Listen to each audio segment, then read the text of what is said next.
So actually, it's 3:30 a.m.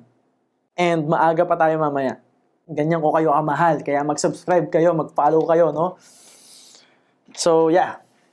Ito na. Good morning daw. Good morning. Nanonood daw siya ng YouTube upload. Nakaka-boost daw ng confidence. Gusto ko lang sana mag-ask. Humingi ng payo. How can I make money while I'm studying? I mean, tipo nag-aaral. You can recommend some business sites po. Simulan ng business, please. Okay. Diretsahan na. Nasagot ko na yung tanong about giving services to people or yung 5-step process. Anong mai-advise ko dito? Mag-join ka sa Worldwide Entrepreneurs. Alright? You're asking me for a site or for a platform. The best business for you is Worldwide Entrepreneurs kasi si Wee ako yung may-ari. Okay. Magiging sagabal ba ang pakikipagrelasyon sa iyong pangarap? Or malaking tulong? Sana manote, salamat po sa mga good advice. Okay. Maaka-apekto ba? Yes and no. Yes, if ang focus mo lagi is jumawa ng jumawa. Yes, if toxic yung jowa mo. Yes, if yung jowa mo walang pangarap. Yes, if parehas kayong mahirap, parehas kayong walang pera, pahirapan na nga yung pagkita ng pera, uunahin nyo pa yung jowa. That way, iikot at magre-revolve yung goals nyo around pagda-date, gala, and stuff like that. And especially, kung mahirap ang buhay, you are not fully healed, hindi ka pa okay as a person, mahihirapan ka lalo mag-handle ng relationship. Kasi nga, sarili mo, hindi mo ma-handle, paano ka pa mag-handle ng relationship?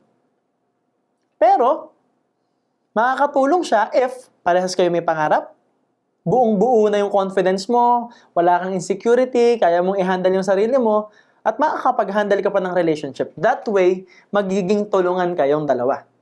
And makakatulong din siya kapag parehas kayo ng mindset or maganda yung mindset niya.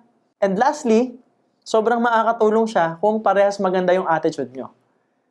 That way, pwede nyong iangat yung isa't isa at gagamitin yung inspirasyon yung isa't isa. Na alam nyo sa sarili nyo, before pa lang kayo pumasok sa relationship, parehas kayo may pangarap, at ang focus nyo is pangarap, hindi yung relationship lang. Kasi ang tunay na pagmamahal is gusto nyo maging successful ang isa't isa. Next question, how to become the first millionaire in my family? Again, just decide. I want you to answer the question, why do you want to become a millionaire? Pag nasagot mo, tanongin mo ulit kung bakit. Tapos tanongin mo ulit kung bakit hanggang mahanap mo yung pinakamalalim na dahilan. Why do you want to become a millionaire? Para maraming pera. Bakit gusto mo ng pera? Kasi para pambayad ng bills. Bakit gusto mo maraming pambayad ng bills? Kasi ayoko na-stress ako every month. Ayoko nag-aaway yung nanay at tatay ko every month. Ayokong na-stress yung nanay at tatay ko. Bakit ayaw mo silang na-stress? Kasi gusto ko mabuhay sila ng mahaba. Bakit gusto mo silang mabuhay ng mahaba? Kasi mahal ko sila. So, anong gagawin mo? So, how do you define your pagmamahal? How do you define love for them? Gusto ko, sir, na mabigyan sila ng magandang buhay, magandang future, ma-experience nila yung abundant life. Gusto ko mapangiti yung magulang ko, yung pamilya ko. Ako yung tao na puputol ng kahirapan. That way, alam mo kung bakit, automatic sisimulan mo yan. If you know your reasons, you will start taking actions. And another question, how does it feel to become an influencer now? Well, I don't consider myself as an influencer. I don't call myself that. My focus on creating videos is not to become famous, but it's to simply create value for you guys. Ang goal ko lang talaga makatulong sa mga tao. Ang goal ko lang talaga mag-create ng value. Ang goal ko, maraming maging milyonaryo, maraming yumaman, and maging part ako nun. Gusto ko lang mag-iwan ng legacy na si MJ Lopez, maraming natulungan, maraming nagawang, maraming na-coach na milyonaryo, maraming napasaya, maraming na-educate na Pilipino, at isa sa nakatulong na magbago ang ekonomiya ng Philippines.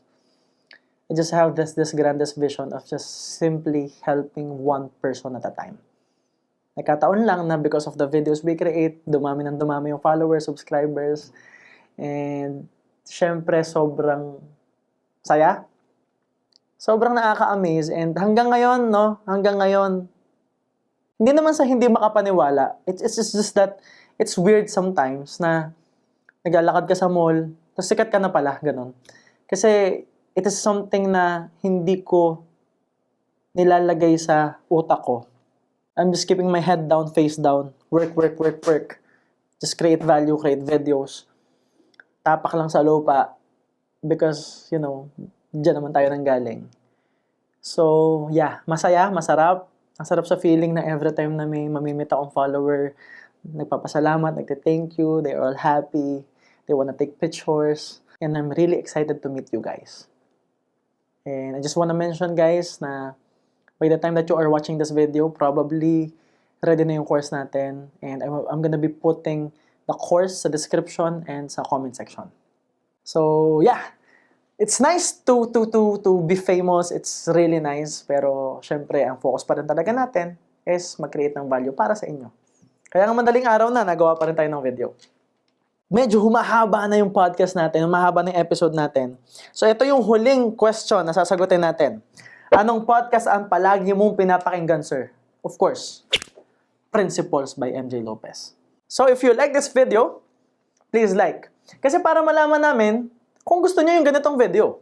Diba? Kung wala namang masyadong like, wala namang masyadong comment, ibig sabihin, hindi nyo gusto.